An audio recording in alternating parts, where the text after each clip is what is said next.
Welcome to channel 69, and you have Big Hurt with the Ghetto Report. What's up? Big Hurt back with the Ghetto Report. First and foremost, we're gonna start this Ghetto Report off by saying Ryan Garcia is not dead. All the accounts y'all been hearing and seeing, those was fake news. You know what I'm saying? Ryan Garcia is not dead, and we look forward to seeing him in his next bout. So listen, we're gonna start that off right. Ryan Garcia is not dead. This is a very important Ghetto Report, right? We're gonna speak to the people in the hood, you know what I'm saying, in the projects and lower economic communities. We're gonna talk about the importance of having an emergency fund. Like they say you're supposed to have at least 6 months rent put up just in case of emergencies. Big Hurt knows about this because Big Hurt hurt his back recently and had to go out on workers' comp from his job. You know what I'm saying? You know, Big Hurt had a million hustles, but when Big Hurt was at the construction site, he hurt his back, went out on workers' comp. The situation with that was this, right? They had Big Hurt going to physical therapy, going to see the chiropractor 3 times a week. And while workers' comp was sorting out his case, and the insurance company who the employer had that was paying for the workers' comp, they was contesting the injuries, right? So Big Hurt had to go out for several months. Big Hurt went to physical therapy, chiropractor, and didn't receive any funds from workers' comp. So Big Hurt had to find his way to workers' comp and actually pay his bills, his rent, his food, and all that on his own. So while Big Hurt was at physical therapy, he spoke to other people that were injured on the job and learned that this sort of stuff goes on. It's more common than uncommon, right? So Big Hurt was thinking that, you know, we need to come together and try to change this system because it seems like everybody eats off of the injured workers' back.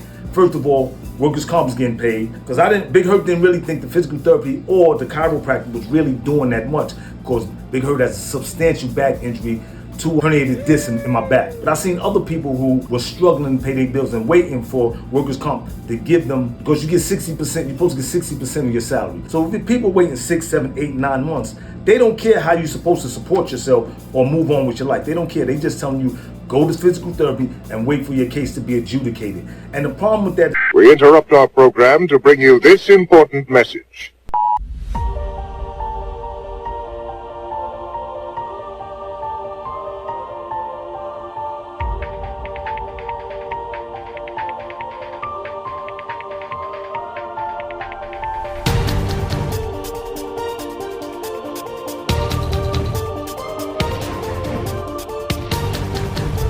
and a lot of people saying I was capping that Mo didn't.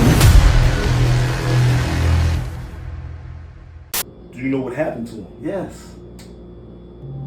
Okay. Do you know who killed him? Yes. Yo, snitching. Who hit me? Who told you?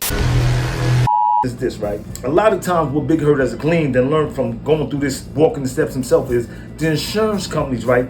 They deny these claims out front. They don't care if they're notorious or not. They just systematically deny the claims and make you prove them. And Big Hurt realized that maybe they're trying to see if these people are hurt more or not as hurt as they say they claim to be, and trying to force them back to work. The problem with that is, right, you put a person's physical health in front of their livelihood, because you know you got to pay your bills. You don't want to become homeless while you're trying to get your physical therapy and getting your body back in order. So you don't want to become homeless. Some people go back to work sooner than they may have went, and you see a lot of people in the hood, you see them bent down, broke over. That's because these guys had back injuries and they didn't get the proper medical treatment. So you see these people in the hood, when you come from these lower economic communities, these are people that had injuries and they weren't properly addressed. So Big Hurt wants y'all to know this as a word of caution. When they say have an emergency fund, you definitely should have an emergency fund, because you never know what's going to take place in life. Life is full of all type of challenges and obstacles, and if God forbid you get hurt on the job like Big Hurt did, you don't want to go through the hassle of waiting for workers' comp to send you some funds and you trying to pay your bills and feed yourself. God forbid if you have a family and children. You know what I'm saying? That just puts you in a worse predicament. When you hear these things like your mother and everybody say, listen, have an emergency fund, I understand that a lot of us, we work jobs that don't pay enough. You know what I'm saying? We trying to make ends meet from the onset, but we gonna have to start budgeting and setting money aside for emergency situations.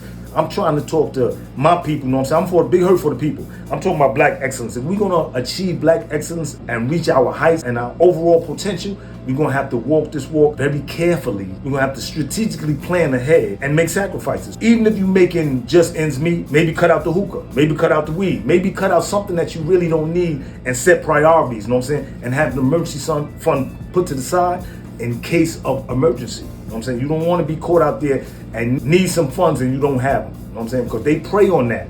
They got lenders that prey on that. Even the attorneys that you hire, they try to advance you money so they can tack on a high interest and make money. Everybody trying to make money off of indigent people and injured workers. So listen, don't fall victim to their prey. You know what I'm saying? Plan ahead strategically, and it may not be you. It may be a loved one that needs assistance. So definitely plan ahead and have an emergency fund set aside so we can all reach our best and our highest potential. This is Big Hurt, trying to help everybody achieve black excellence. It's been another edition of the Ghetto Report. Big Hurt, I'm out. Hold up, y'all. I need 1 second. It's Easy Peasy here, you know, king of the SNAP benefits. I'm back. Easy Peasy, I got the Bluetooth on. This is the last one left. I had 35. They fell off the back of a truck. You know how it go. This is the last one. This going for $25. Holla at Easy Peasy. I take SNAP benefits, I take everything, food stamps, whatever, change. They like that quiet money. Easy, take change and all that. Easy Peasy, holla at me. This is the last one left. $20. I'm out. Easy Peasy. Stop up by the door. I want those headsets. You know what it is. Easy Peasy.